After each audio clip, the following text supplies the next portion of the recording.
I started to hide my pregnancy. And so I would train while it was dark. I wanted to be a mother so badly. I wanted all the, the baby shower, the bump pictures. And my experience was just lonely, isolating. I barely ever left the house. When I did, I was in big baggy clothing. And we were doing this because even when they offered the 70% less, it wasn't on paper. And so what was the basis of them lowballing you? I think it was really, I was older. You were getting older and they didn't think you could do it. Yeah. Right. Yeah. And I think they didn't think that they had to pay me to do it.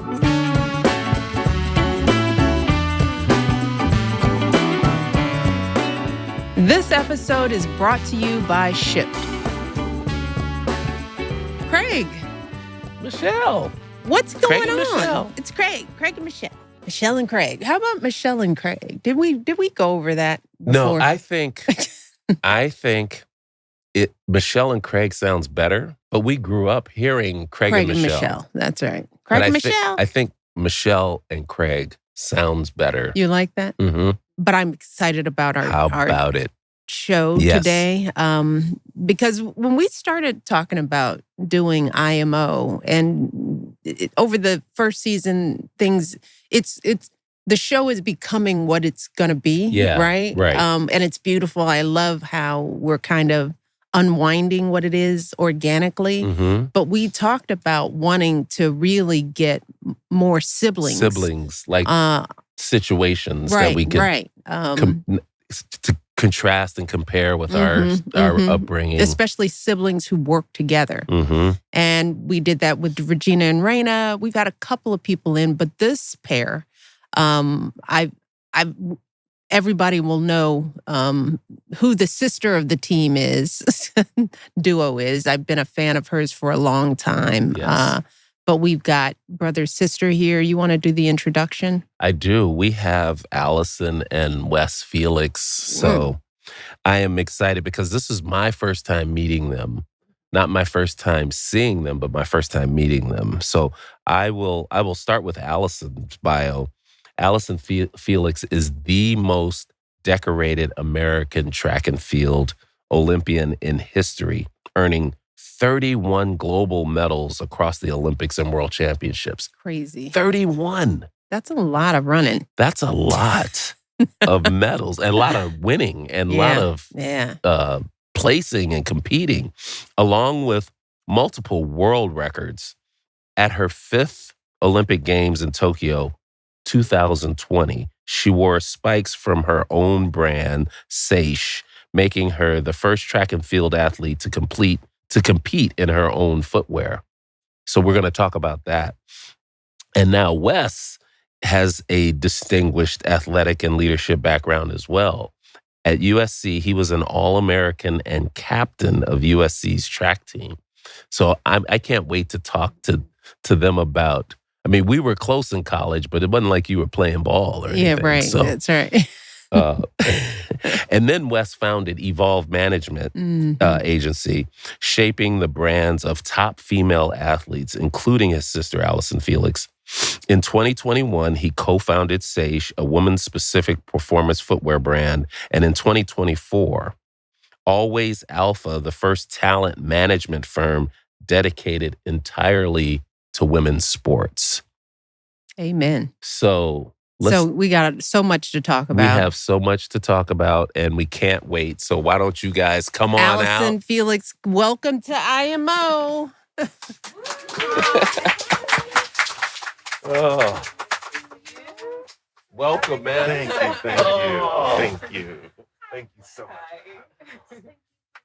Good to see you.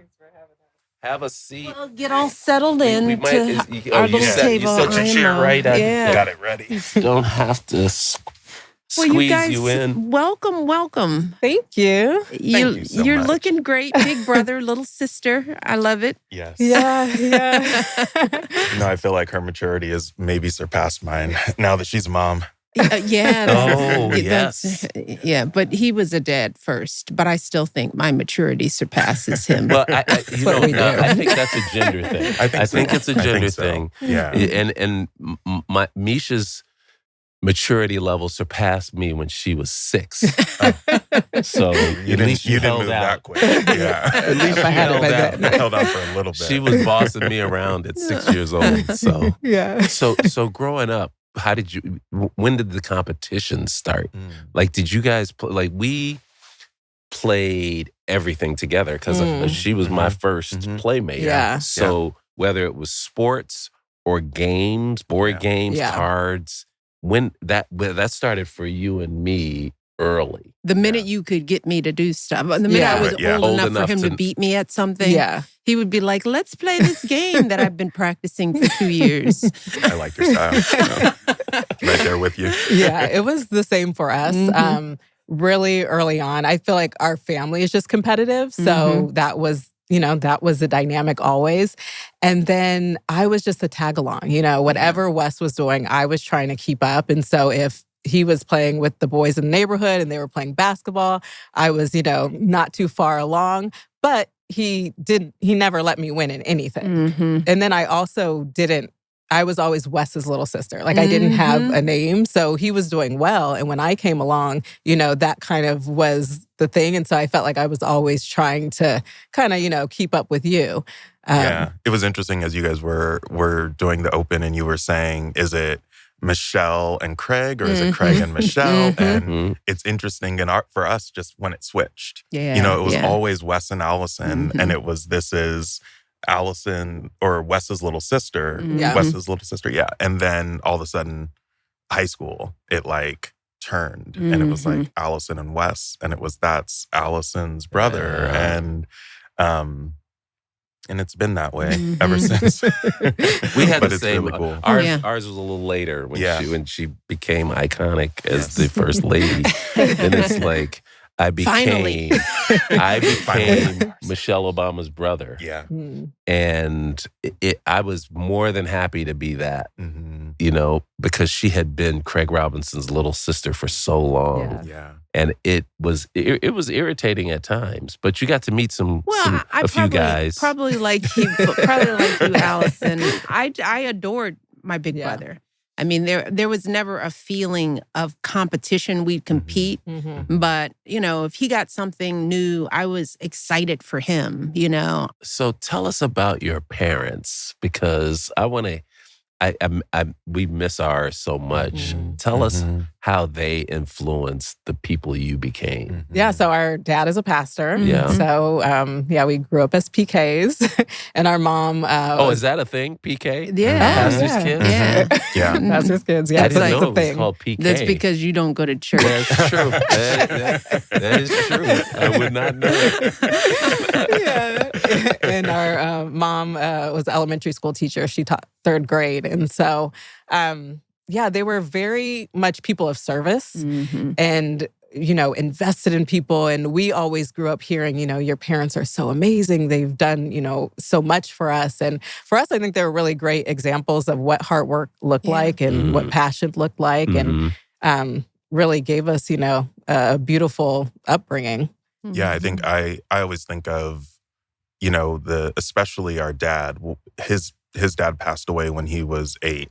So he had such a different life than we did. Yeah. But where he grew up, it was 2 streets over from where we grew up.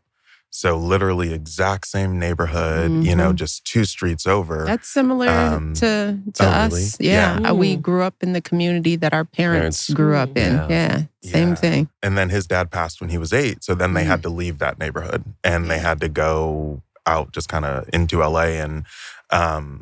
And so to get to experience what it was like to have both parents there and alive. And, I think we got to experience things that for him were his hopes for us, but also he was so protective because I think he knew how fragile all of it was. And for us growing up in LA in the 80s, 90s, it was like a war zone there. And, we lived in this beautiful little pocket, this gated little pocket, but it was still right in the middle of all of it. Well, that's all Black neighborhoods. If you grow up in I don't care what socioeconomic, at least when we were coming up, Black folks all live together. So there might be a block or 2 or 4. But you were surrounded by all of the Black community, which I thought was a beautiful way for us to grow up. Yeah, because you were never too far. You never could get too big for yourself. You couldn't. And I know growing up in our neighborhood, being kids that studied and spoke proper English, you were living two lives. You had to get to school, clear and know how to act with your neighborhood friends, right? Totally. And then come back home and straighten up and use the right English. It was almost like, it was complete code switching. Yeah. But I treasured that experience. I'm so glad we grew up with that. Both of you, and we'll talk about sports, but what's very clear in your career, Allyson, is that you have a very high bar for yourself, period. And you put so much pressure on yourself. I want to know, and Wes, you're probably the same way, but I'm just wondering, where does that come from? Because your parents, they're like, you succeeded when you graduated, right? Good people, not in a gang. The bar becomes, I wouldn't say low, but I know our parents, they didn't put pressure on us to be anything other than good people in the world. There wasn't like, you're going to be an Olympic athlete, you're going to be president, you're going to, it was just like, so where does that pressure for you guys come from? Yeah, it definitely, didn't come from our parents. And it's really interesting because they had no athletic dreams for us. So for me, it just felt like who I was. It felt very natural to have these, high expectations.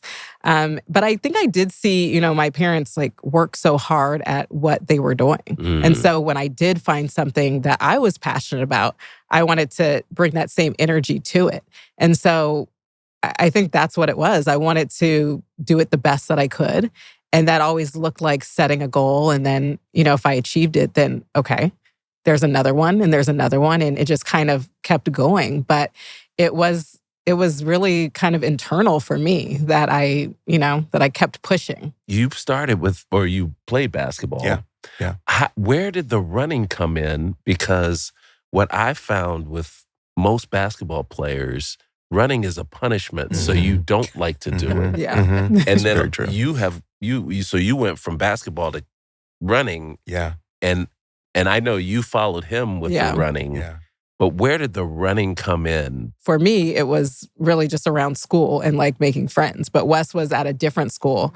And so he was already running and he was already doing well. And so it was kind of a natural next step for me to try. I was playing basketball, but still hadn't made the friends that, that I needed. I didn't find my group. Yeah. And then that's really for me how I got introduced. That was the same. Our dad we were at a new school and he was like, sports are a great way to meet people. Just trying to meet people. Just trying to make friends. Stumbled into it. Yeah. And then I think stumbled in. Yeah. It worked out.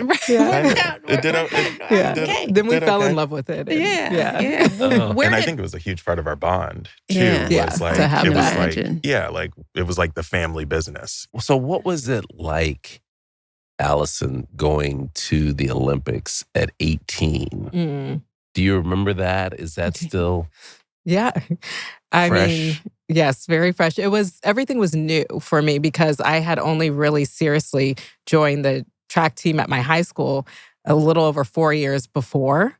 And so everything happened so quickly. And so for me, it was like the biggest competition that I've raced in. It was away from home. It was all the things. I didn't grow up wanting to be an Olympian. So it was something, that I found much later. So I was really, everything that they had to offer, I was doing, walking in opening ceremonies, trading pins, living in the Olympic Village. It was just so exciting. But when it came to the competition, I was still very much so that competitive, athlete. And so I ended up getting a silver medal in that first. We saw the documentary. Only a silver, but and I was not happy. But just in terms of context, because everybody should know you, but we want to make sure that every listener understands, because you were one of the youngest Olympians to run in your meet to make that jump that quickly. Yeah. And I want to hear a bit about that experience. Because people they thought you were going after the Olympics too soon. Yeah. You were a phenom too. So there was all this attention. Yeah. Can you talk a bit about that, the journey to the Olympics? Yeah. So where a silver medal feels like failure. Yeah, it did. I had done really well in high school. And so I do it justice. Do it justice. Wes, just you jump in because she's not going to do it. That's why Big Brother's here. So Allyson was state champion in California, which is a huge track state. Yeah, right. When was your first state championship? Sophomore year? Sophomore year, yeah. So sophomore year was her first state championship, which just that's insanely rare in California. And then she's on the cover of Sports Illustrated by the time she's 17 as a track athlete, which again, that doesn't happen. When it was her senior year, she went to Mexico City. She went to a private school and she had a coach who was like so dedicated. I think like it's such an amazing part of your story, just the way that your coach like believed in you and wanted you to have all the opportunities. But he said, hey, there's this pro meet you can go compete in. We should go down there. It's in Mexico City. They ask you to come. They're going to pay, and so our parents go down there and she runs in this meet against women who this is their job. Mm-hmm. This is how they put food on the table. Yeah. This isn't fun anymore. This is their job. And they're not going back going to the prom. Yeah. No. She goes down there and she runs and she beats an entire field of professionals. Not takes third and beats most of the pros. Mm-hmm. She beats all of the pros. And she runs the fastest time in the world for any woman that year. And then decided that she wanted to go pro. And so she became the first high school athlete to go directly pro.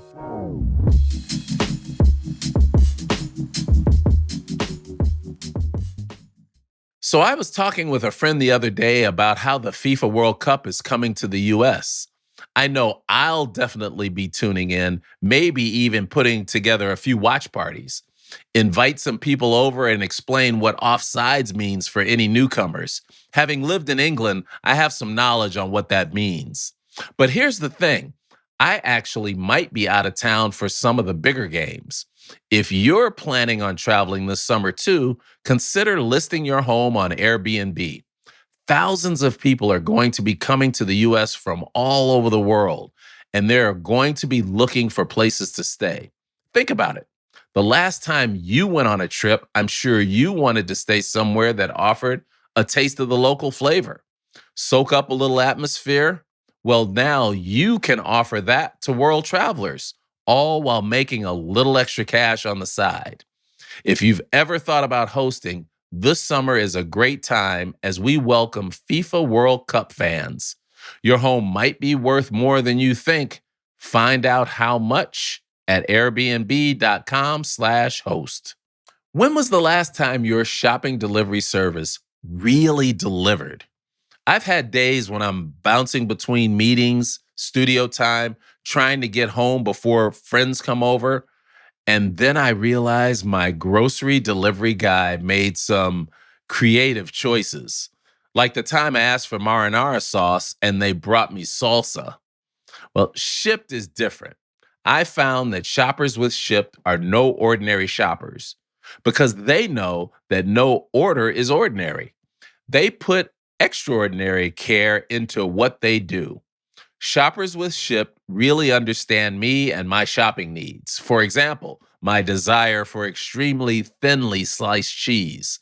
I love it when they text me to make sure they've got the order correct or to find a good substitution. Or like how they always double check expiration dates on the milk I've ordered so that I'm getting the freshest option. It's the little things. Shoppers with Shipt shop your favorite stores same day from places like Lowe's, PetSmart, Michael's, and more. Use code podcast to get a year of Shipped for only $49, half off the regular $99 price at ship.com/offer. That's SHIPT.com/offer. Terms apply. We have a ton of fun on this show, but there's a million tiny things that have to go perfectly just to get each episode out on the air. Uploads, marketing, making sure all the links on the website go to the right place. It can feel overwhelming, especially if you're working with a smaller team. That's why I'm always trying to think critically about how to make things easier for our team as we head into spring. A huge part of that is finding the right platform for your startup from the get-go, which brings me to Shopify. Whether it's a side hustle or a storefront, selling locally or globally, Shopify takes the guesswork out of starting a business. They save you so much time running your operations, putting everything you need in one place. They operate as your back office and so much more. So if you're ready to build your own empire, whether it's merch, products, or the next best idea, get on shopify.com/IMO and make it happen today.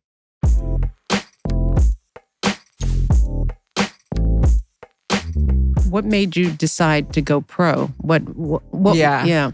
It was a really big decision because, that wasn't happening in track and field. And the biggest factor was that the Olympic Games were going to be the next year. And Wes was already at USC. And so I had this front row seat watching him compete and seeing what it actually looked like. And he had, it was all about the NCAAs.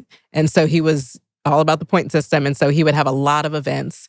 And if you wanted to do well at the Olympics, that was fine, but that was not going to be the primary goal. And so in really getting to talk to him and his experience, it was like, if I really wanted to take it seriously to try to make the Olympic team, my best bet was going to be able to just solely focus on that and not run for the team. And I know, I would have wanted to be a team player and have done all the things. And so that was really what it came down to was, could I focus, solely on trying to make the Olympic team. And it was a decision that was really criticized a lot. And of course, we didn't have social media like we have now. Yeah.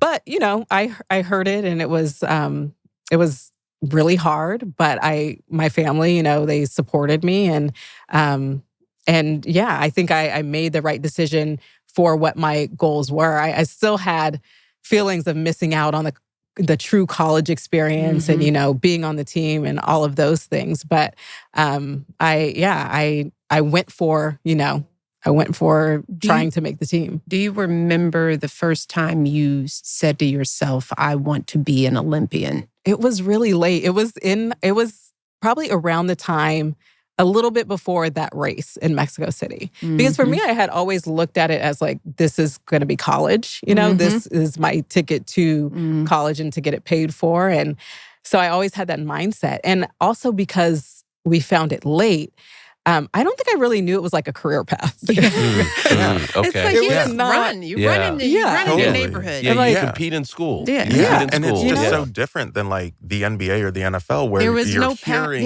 these contracts and all this stuff. Like I didn't know it. We knew no one who was a professional track athlete. And so I think it was just, even the possibility. And then, once I had done really well and I started to like look and see, there are these people who, who do this for a living. It's like, oh, wow, that sounds amazing. So not too long after that race, it was like, okay, I this is what I want to do. And I really want to take it all the way. Well, speaking of kids just doing stuff, so you start managing Allyson. That is a true kids just doing stuff. Because how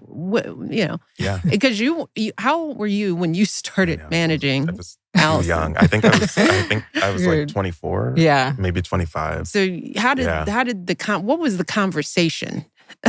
It's so funny because I was kind of at this place in my career where I was looking for new management. I was going to a new sponsor. And so there was a lot of change happening. And I never felt like I had really been, got the sponsors and the deals that I should have. And so I was really on the hunt for that.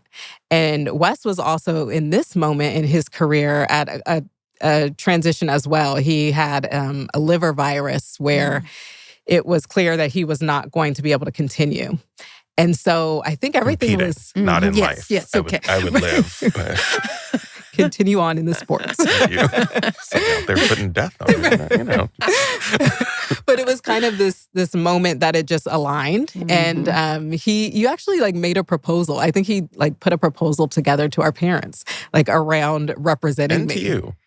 And I called her Miss Felix. In the proposal. You still in college then? I or just out? I had just you were graduated. done. Yeah, I was a couple of years out of college. Okay. I had just been running for a few years. I was sponsored by Nike and and had the injury. And then she got her Miss Felix letter. So I guess the proposal was really great because, but it was like this kind of natural next step. And I had all the confidence. Like for me, it was great because I felt like for the first time, like in my entire career, I could solely focus on the competition and the training and just say like, okay, you've got this other side. You know, I looked at her business and at the time she had like this sponsorship with Adidas and that was where like her income came from. But she had these outside sponsors and there were two of them.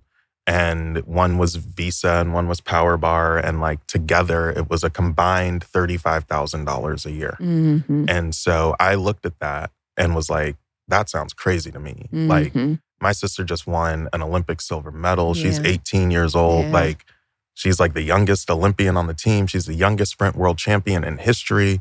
$35,000 doesn't, I didn't know what a lot was, but I knew 35,000 wasn't a lot. What do you think it was why do you think you were underpaid at that time? Because it is true. You were a phenom, but you were making $35,000 a year. I think probably a combination of things, but I was at a large agency. And I think I felt like I was lost in the cracks. I didn't feel like anybody was really fighting for me. I think especially being a female, a Black woman, someone has to be out there really going hard for you. And I don't think I was showing up in rooms. I don't think I was really a factor in so much. I don't think anyone was really pushing for me. And so I think that all shifted when the person representing me also cared about me, you know, and cared about my well-being. And when that really shifted when we started working together. And it's hard because, you know, everything is about the Olympic Games for us. That is our championship. That's the biggest thing. But it happens every 4 years. And the world only pays attention for, you know, those 2 weeks.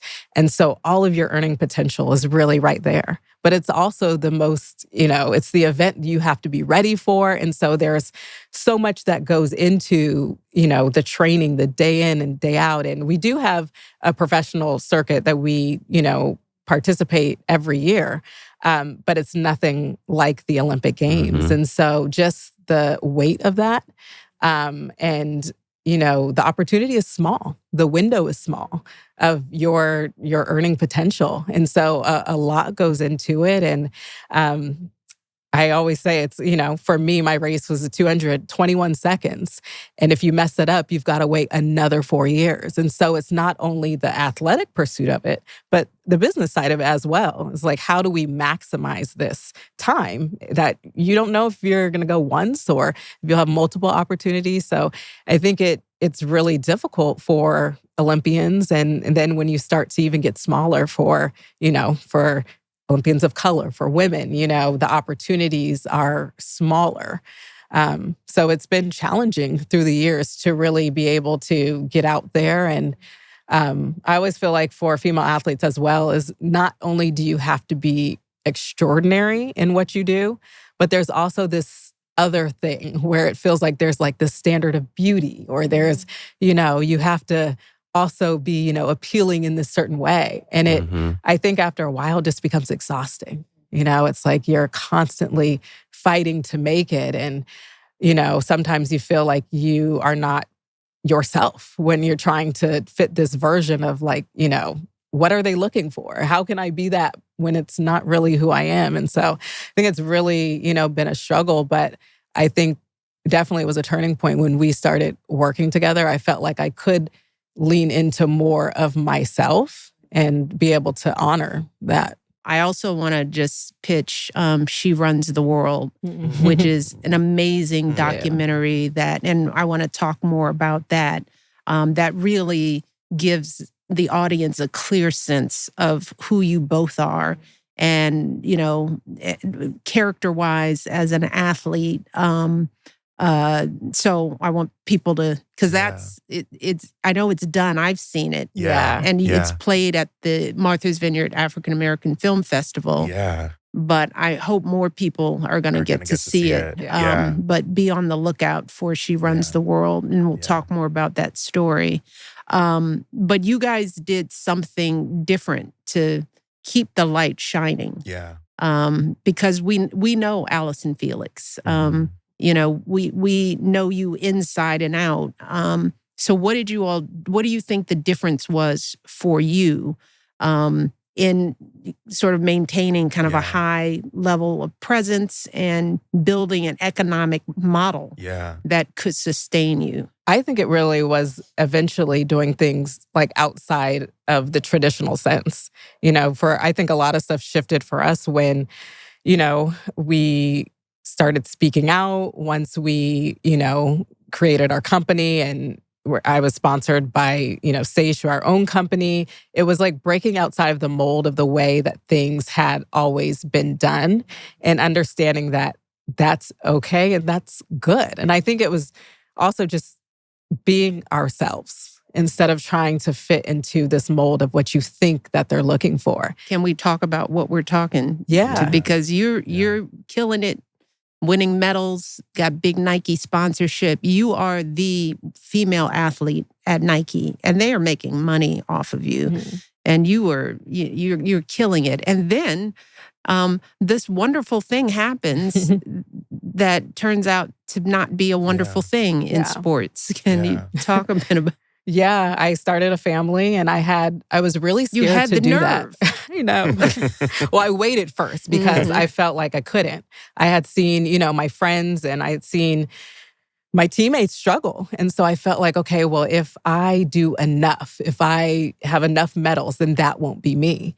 And I waited. I had gone to 4 games. I had 6 gold medals, and I felt like I'm in the safe zone. And I start my family. And even before I disclosed my pregnancy to them, our negotiations began at an offer of 70% less than what I was making before.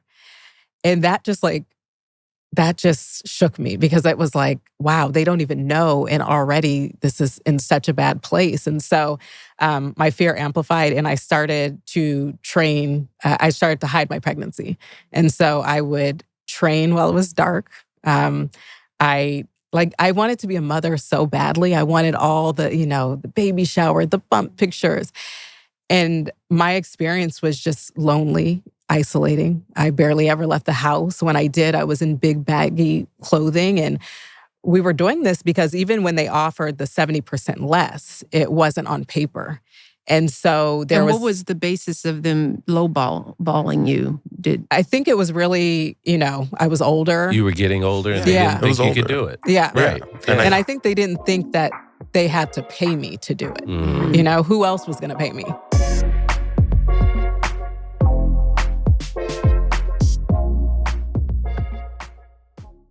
This episode is brought to you by Progressive Insurance, a company committed to helping people move forward and live fully.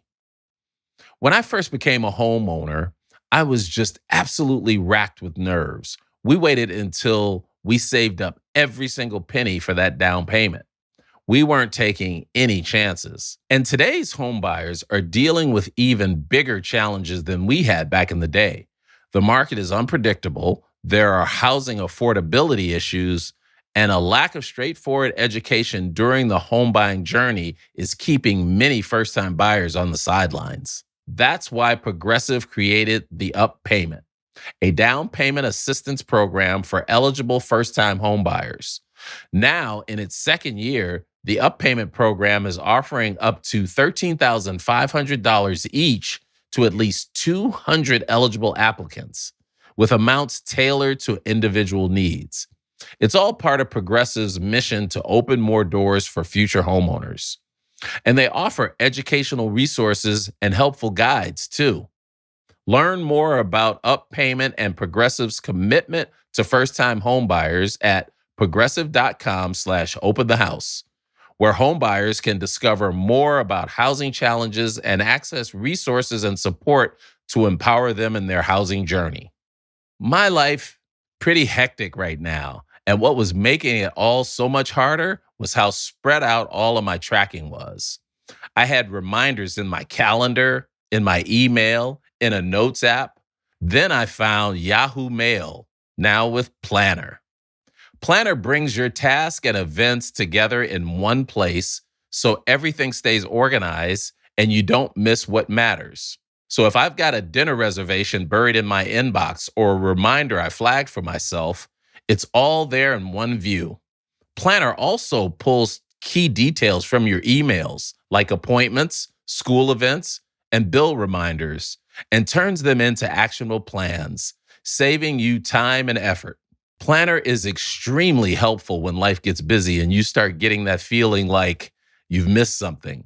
And it's honestly saved me from forgetting events more than once. And the best part is, it's already right there in Yahoo Mail. No need to download a whole new app, even with your Gmail connected. So check out Yahoo Mail Planner and see how it works for yourself. This episode is brought to you by Apple Gift Card, the perfect way to celebrate graduates and empower them for their next adventure. I've had my 2 older kids graduate, plus, of course, my nieces and nephews, and finding the right gift can be tricky. If your kids are like mine, they'll always have opinions, right? And I've learned the best gifts are the ones where they get to choose. That's why an Apple gift card just makes sense. They can use it for everything they love. Maybe some AirPods, on apps, games from the App Store, or subscriptions like Apple TV, Apple Music, even Apple Fitness Plus. Whether they're heading off to college, starting a new job, or just celebrating, they get exactly what they want when they want it. And it couldn't be easier. You can grab an Apple gift card online or at a bunch of retailers. Send it digitally or hand it to them in person. Super simple for you and for them. Visit applegiftcard.apple.com to find the perfect graduation gift today.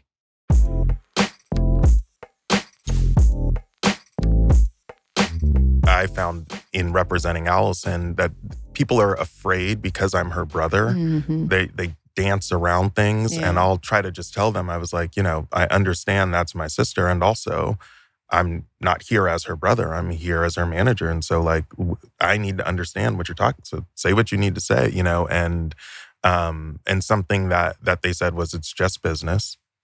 And also, she is getting older. And how were you at the time? Was I 32? Yeah. Yeah, 32. Like yeah.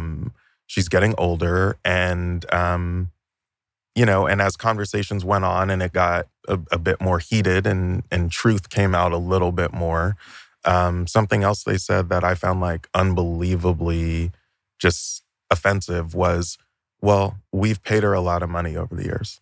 And when I remember she's had enough. When the comment came out, and you're kind of looking at a white man telling you, his exact words were, well, she's made a lot of money with this. I hope she's saved some. Oh. And, and my comment was, and you've made much more money off of her than she's made off of you.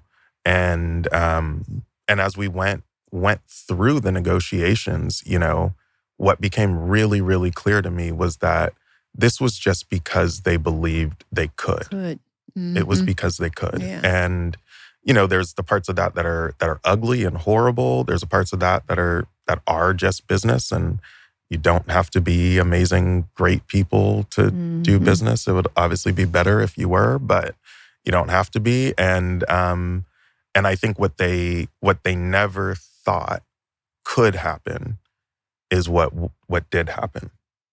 Which is? They never thought that we would actually stand up to them and that Allyson would sit down and... Yeah, I wrote a New York Times op-ed sharing what was going on. We had turned our attention away from the financial part of it and asked for maternal protections, which simply meant the contracts are performance-based. And so they're created so that if you go to the Olympics or World Championships, you get a bonus. And if you don't, you get a reduction. But if you have a baby or if you've just given birth, there was nothing to protect you. So I was simply asking for time to be able to recover after childbirth and not be further financially penalized. And at first, they said yes. And I was like, oh, okay.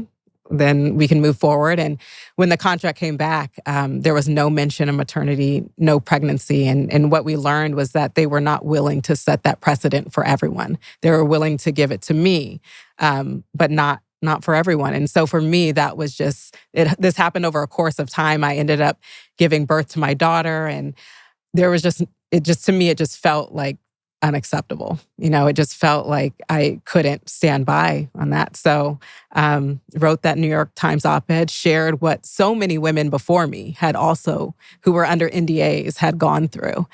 And shared my truth. And I think it was about 2.5 weeks after that op-ed came out that Nike changed their policy along with many other companies today offering 18 months of maternal protection.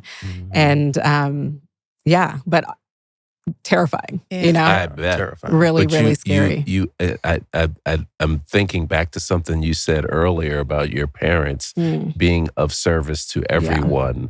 That was your opportunity to be of service. Because you could have taken everyone. Your money and you could have just said, okay, I'm hooked up, like a lot of people do. And so kudos to you. At any point in time during that whole process, did your passion for the sport change? Like, did you feel like, oh, I'm through with this? I feel like I felt like I had a lot to prove after that. It was almost like in going through that, I knew I wasn't done. And I hated that, I felt like they thought I was through, that now I was a mother, I needed to be on to something else. I hated that I felt like I was being forced in this narrative that I did not connect with. I knew that I still could make it back to the Olympics. I knew that I could still be the present mother that I wanted to be. And so the idea that I felt like I couldn't make my own decision, that motivated me to say like, well, I want to show, the world that this is a possibility. And also I want to show my daughter that, when it's her time to do whatever, that you can absolutely do the things that the convictions of your heart, and that you can do it fully, in all the ways. And so that was the big shift that I felt. Instead of walking away from the sport, you walked away from Nike. I walked away from Nike and knew that I wasn't done. And Wes and I, always figuring out what was next. We thought, okay, we've got to find a new sponsor. And that was the task. But as we did a really deep dive in the industry, and Wes, I think really going into big brother mode, he was like, I just think that we should do this ourselves. And I'm like, well, what exactly does that mean? I had just had a baby, all these things are happening in the world. And he said, no, I think that we should, build a shoe company. And that just felt also so big, just coming from where we come from. Like, I didn't see the path to that.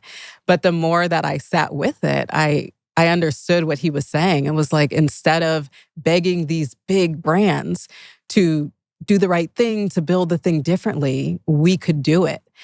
And even though it was very ambitious, we did that, and we learned that, shoes were not being made for women. And that took time to figure out what that meant because, we've all been to the shoe store and the women's side. And I'm like, no, there's shoes. But as we unpacked it, we learned, a shoe is just made off of a last, which is a mold of a foot. And it's the mold of a man's foot used to make women's sneakers. And I had no idea, being a runner, that I was running literally in men's shoes. And when we figured that out, it was like, wow, we have this opportunity, we're absolutely where we're supposed to be, and we can do things differently. And we can also see and celebrate women in a holistic way that we didn't feel like was being done. Yeah. And I think, when you've really given your life to something for so long and to feel so discarded, it was very painful. And so it was picking up the pieces. And to me, to be able to make it back to the Olympics, to do it, wearing our shoes was incredible. And also in front of my daughter, and really getting to, one day fully be able to tell her, what all of that means. I think it was really a full circle experience. Well, but also it was COVID year. Yeah, it was a COVID year. So you also, it was so different too. Like so first games we weren't at. Yeah. Well, you skipped over the part that your pregnancy was not uneventful. Which is, the other powerful thing to watch in She Runs the World is just your physical stamina and your comeback, because you had preeclampsia. I did. And you had a C-section. Yeah. You gave birth early, so Cammie was premature. And those days watching you and your husband go back and forth to that NICU and that New Year's Eve when you could bring her home. Yeah. I just, Yeah, it was heartbreaking, and I think even more so, like I didn't realize that was not an uncommon experience, that so many Black women have gone through that, and so many don't get to have that experience of walking out of the hospital with their family. Yeah. And so that shifted my life. I just felt like we have to be doing more. There's no way that we can continue down this path, for it to be more dangerous for me to give birth than it was for my mother. I mean, that just doesn't make sense. And something like 80% of deaths and complications of women of color are preventable. And so that whole experience, I think it gave me just that push that I needed to be able to speak out and to be able to do things I never would have imagined, because that's so far from what makes me feel comfortable. But it's necessary because, Black women are dying giving birth today in our country. It's well, you were living out the full experience of the devaluation of women and Black women through this sport and through in the world. I mean, Wes, like you said, a lot of women we feel beaten down because there's so little investment in a woman's life. Yeah. And to see it in this contract negotiation where they essentially say, you're done. Yeah. We're through with you. There are a lot of male athletes that get legacy deals where they are done. But, the men around the table still see the value that they bring, which is that's the other reason how Michael, they're making more money. Yeah. So the shoe situation is it's like our health. Yeah. We're not even told about the dangers of giving birth. Yeah. Studies aren't being done. Outrage isn't happening. Yeah. We're doing the most important thing, which is bringing life into the world. And nobody tells us about preeclampsia or morning sickness or what it does to our bodies. And now companies want to penalize female athletes in a pro-life world where we care so much about life, but we don't care about the mother who's giving birth. That's the full power of your story, because there's so many. You've lived out the complete disparity in health among women, Black women, the economic disparities that we face as being a world-class athlete, an American hero. Thank you. It means so much. Well, we have a listener question, but before we get to the listener question, I understand that you may have some news for us. I don't know if it's news, but I think one thing, there's a thought that keeps coming back to me, and I've been thinking about honoring it. And it's just really the idea, a lot of what we've been talking about as far as women, and I think when we get to a certain age, that sometimes we are told that our life should look a certain way. And so I've had this feeling of do I want to come to LA? Do I want to try one more time to make an Olympic team? And I keep having the scary feeling of it feels like something I want to do, and the push to honor that. And not because I feel like I need to or that it's something around performance, but the feeling that I have is really around the narrative for women. And, you know, this idea of, can we have ambition after achievement? Can we, what if there is more? And I think I'm deeply curious if I could do it. I think it's really big and, you know, it's super, it's a big goal. And, but it excites me and it scares me. And I think my first thought was, okay, this is something that I really want to hold on to and do in private. But I think that that also makes me feel like it's probably the right thing, because it's a little scary. It's a little scary. And I think maybe it's something that other women can relate to. If there's anybody who should feel like when it comes to her profession, her sport, her life, who has nothing to prove, it's you. You don't have anything to prove. You don't need this. But if it's something you want, because it isn't, it's not for them. You know, it's for this, it's for Cammie. It's for all the Cammies that come after, all the women who were told no, who stopped when they were told no, all the women who will continue to be told no. And how old are you now? I'm 40. So. You're 40. You're a baby. I'm 62. And you're absolutely right. Those bars were false. You know, those boxes that they put us in aren't true. They've never been true. But because the world is designed for men, they create the boxes they put us in. You know, even though there's something in you that says, I might be able to do, I have it in me. I am not who you say I am. I am not the box that you put me in. We all need a little bit of that. I think it would be a powerful statement. And that's what hard things are. You know, hard things are, and I learned this from my husband, because I'm not as shy as you, but I'm inclined to step back from a thing and go, why would you do that? It seems like, you know, but I've got this partner who's like, why not? You know, if not us, then who? You know? So that's all it is. It's just saying yes and then turning your back to what everybody else has to say, because the journey is going to require a lot of work and a lot of focus that you already know how to do. And I would just narrow in on the beauty of that process and let it be whatever it's going to be. I just think the process of the effort is powerful. You know, and you want the gold. You don't want to lose. And that's great. Now she's getting into my lane. She's getting into my lane. As the coach at the table. Okay, coach. I suspect there's a little competition-aholic still left over in you. And I would just be, okay, when does this training start? I mean, LeBron What's the is schedule still playing. That's right. You know? Let's put the team together to make this successful. Who's coaching? Who's training? Who's setting the schedule?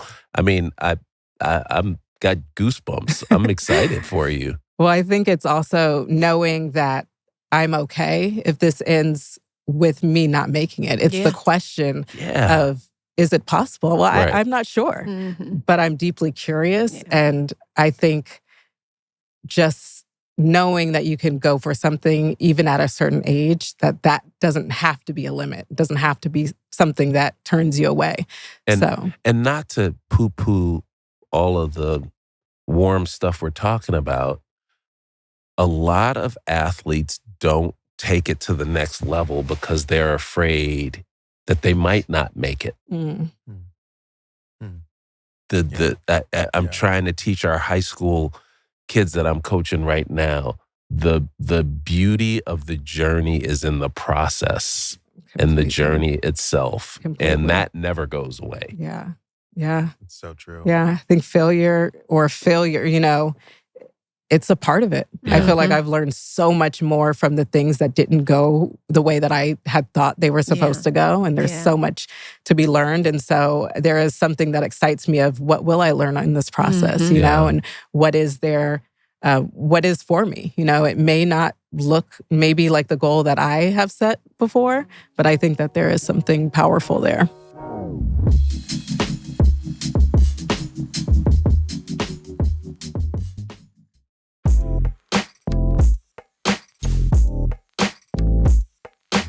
Speaking of helping folks, this is a perfect time for our question. Yes. From Ashley in Long Beach.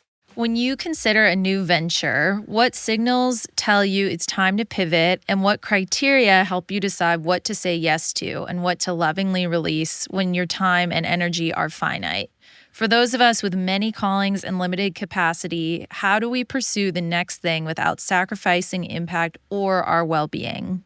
It's a good question because I feel like it's what I've been grappling with as well. I know one place I like to start with is asking myself, like, is there an impact here? Like, do I have purpose here? Do I have something to give? Instead of, just thinking purely about, things that are practical. And so I think that if there is something that's bigger than yourself also there, that, that's a good indication that you're where you're supposed to be. So that's my first kind of thoughts. Well, I, especially Ashley as a woman, like, guess what? We can do stuff just for us. Yeah. I mean, because I'm just listening and it's like, guess what? You don't have to have a bigger purpose. LeBron doesn't have a bigger purpose. Tom Brady didn't have a bigger purpose. I mean, men decide they want to do it. They do it regardless of whether their family wants it or anybody wants it. Sometimes it's grounded in what does your heart tell you want? Yeah. And I think as women, it's okay for us to look at what we want and to start from that place of, how does this make me feel? What am I getting out of it? Yeah. And it's okay to start there as a woman. We don't have to have a bigger purpose. Your goal, that's a lot of things that we will do around the table will impact other people. And that's for all of us as people who grew up with service in our minds, that's always going to be there. So it's not even like you got to put that in your head or, if Ashley doesn't have to put that in her head because it's already there. But I think it's okay to be driven by the thing that you care about. I tell young people, if you don't know what you want to be, then start thinking about what you like, what you enjoy, what if you're going to do something really well, you've got to have some level of excitement to get up every day and train for the next several years to qualify for the Olympics. You, Allyson, have to want to get up every day because nobody's going to be watching the process. Just like you said, that's the curse of the Olympic athlete. You train in the dark, you leave in the dark, and there's one meet. There's one chance. That's all it is. It's how many seconds? 21 and 22 seconds. Yeah. And then everything else, people may not care. You may not get anything afterwards. So it's all about what you want. And I think for Ashley and for anyone out there making choices, I think it's perfectly fine to start with what will bring me joy? What will get me out of bed? And if the thing I'm doing right now isn't doing that, then let me take some time to figure that out. And I think young people have to understand that, in life, you don't pick a one thing oftentimes and do it forever. The world isn't even designed like that anymore. Gone are the days when our grandparents retired from 35 years and got the gold watch. Corporations don't show that kind of loyalty to people as we saw with Nike. So you have to be wired to have some level of flexibility to analyze, where am I now? Is it time for me to move on? And some of that's going to come from what's happening day to day. Are you is there no longer a path way for you that makes you excited in what you're doing? You know, there may not be the support in your current activity that gives you the signal that maybe it's time for you to do something else. So there are many cues in life, but the ability to remain flexible, you know, and to be nimble, you know, just even having a nimble mind and constantly thinking about your situation and what's coming next. I think that also helps to prepare you and to give you the clues to whether it's time to do something else. Yeah. This has been great. You know, so it has been, it's like really, talking to a really cool mirror image. Yes. Right? Yeah, it's really wild. Yeah, it's really, really without wild. the medals, but, you know, and the shoe company. A few other things. I think, I think you're doing okay. But this is exciting. You know, I hope you document the journey. Yeah. I know you might want to do it in quiet, but I think, you know, the way you train, the way you mentally prepare, you know, how you move through life, you know, just as in She Runs the World, that is a powerful way to tell a story. Yeah. So it is a story that I hope people can connect with, and I hope go through it with me. Yeah. So, I will definitely want to bring everyone in. Well, we're going to be there with you. We support you, cheer you both on. Please keep us in mind. And if you want to come back on to talk about the journey as you're going through it, that would be fun. If you want to, you know, if you want to scream, yell, shout, you know, we welcome you back any time. Thank you so much. And I know nothing about track, but I am a good cheerleader. So strong coach. Yeah, strong coach and all. So you get that early morning and you just don't feel it. Just give us a call. I appreciate that. I will. How does it feel like telling someone outside of... You say that loud. She just told her mom yesterday. Yeah.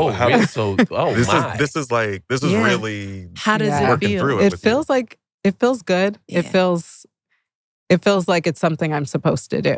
Yeah. Like no matter how it ends up. Good. I think, you know, Craig, what you said, it's the journey. And it's one I'm excited to take. I'm a little scared. But I think that, I hope that it's one that other people also can understand that, you know, we might be doing different things, but it's the same. Absolutely. Yeah.